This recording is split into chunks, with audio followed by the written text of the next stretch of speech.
righty, I wanted to start off this Tuesday talking about pollens because this week is going to be about pollens pretty much. I mean, the weather's going to be stunning, just like yesterday, highs in the mid 70s, low 80s. But this is the time of year. We're into late spring. And of course, pollens are something to contend with, and especially in the Bay Area. And one of the reasons I mentioned this a few weeks ago is because when they built out the Bay Area after World War II, right, it just proliferated, population doubled, tripled. The developments were planted with newly, young trees. And the developers decide, hey, listen, we don't want messy trees, which tend to be female trees because they drop fruit, right? Male trees just produce pollen. So you know where I'm going with this. In other words, you got male trees, the predominant, I'm almost all the trees that were planted in the 50s and 60s, they went out of their way to plant male trees. So in the Bay Area, and as well as many urban areas around the country, but Bay Area in particular, because that's where we live, male trees got planted recklessly and everywhere. And so, not recklessly, I mean, it makes sense. I get what they're doing. But in terms of if you're a hay fever sufferer, it's like, ouch, especially the pine pollens, right? So we're noticing that today. So these counts, when you see pollen counts, they're done in pollens per cubic meter.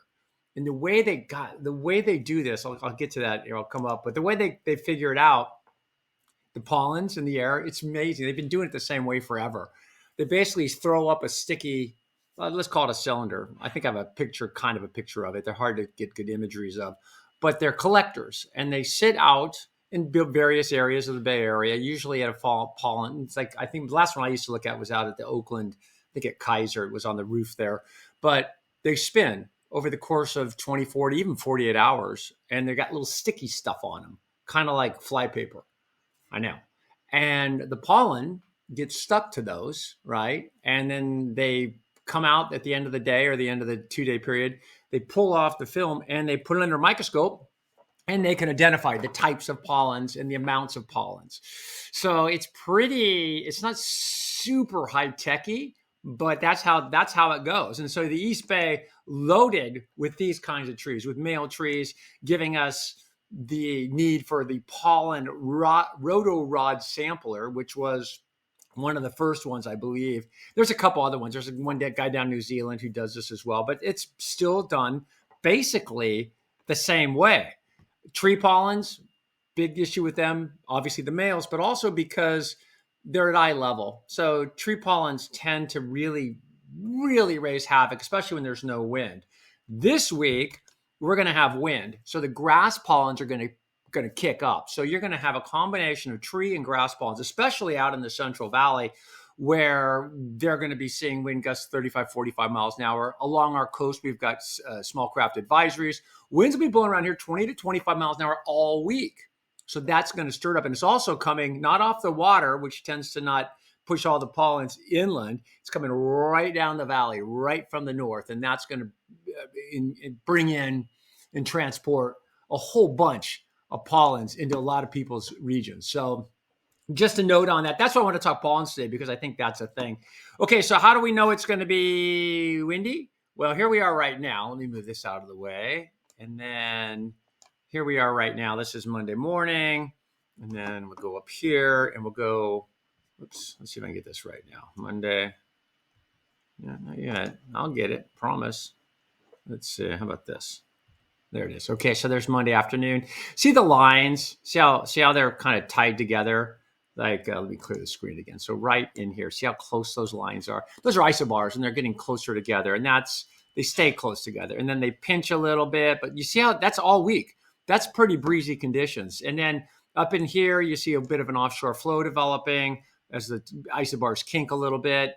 So that's how we know. It's going to be a windy week. And if the winds aren't coming out of the northwest, which can be less aggressive in terms of pollen counts, they're coming out of the north. And then this system here, I'm going to fast forward to the weekend. There would be relief. That's a chance for some showers as we head into the Bay Area weekend. We're going to see how that plays out. A lot could happen between now and then. But as you see here, you've got a gale warning offshore, small craft advisory. This is the National Weather Service page. And this is what it looks like at the coast, right? The fog has been blown away because the winds are northerly.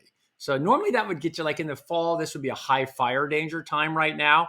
But basically we are in a situation where the winds are taking the fog and pushing it well down the coast and offshore. You can kind of see it way out there. So the winds continue. The satellite imagery shows, let me move out of there, and you can see pretty clear along the coast, a clear indication of the wind direction. This is the visible satellite. And of course, here we are. And you see clouds to the north, and then you see the spine of the Sierra Nevada with all the snow on it. And then look at how little fog there is, just a little bit of fog. Where is that? That's down by, it's like Dana Point, actually. Or is that Malibu? It might be Malibu. Yeah, I think that is. That's more about Point Doom. But either way, it's going to be windy, and we're going to get ourselves into a whole bunch of kind of pollen-like weather this week. The weekend, there's a chance for some rain, which would be relief for pollen sufferers, but still not for sure yet.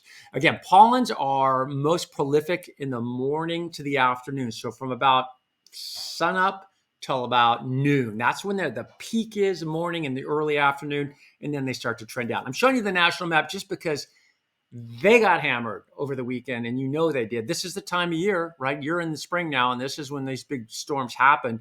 They had one, I think it was Friday, over 140 tornadoes touched down.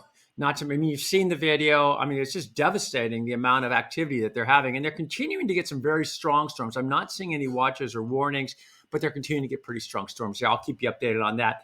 Hope you're having a good day. I'll see you back here tomorrow.